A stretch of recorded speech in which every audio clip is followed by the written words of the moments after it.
Гече го видях. Еми тя е зад него, там е в дясно. Тя ги прикосява. Да, видях я.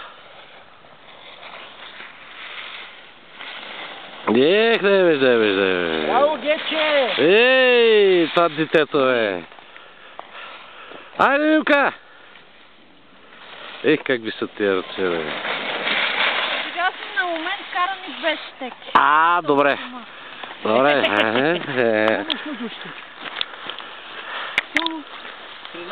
Знаеш как карни, така се кара. Така се ми казва. На големи дъги или на по-малки дъги. Тогава ската като... Тя има радио. Ти като натиснеш, тя влиза в радио. Трябва да натиснеш ската и като не е суркаш, трябва да натиснеш. Като влезеш в завоя, като набереш скорост, като натиснеш ската и тя ти изтегли завоя. Самата ската го изтегли.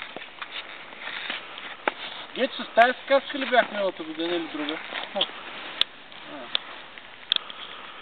Караш, влезеш в завоя и натискаш. Натиснеш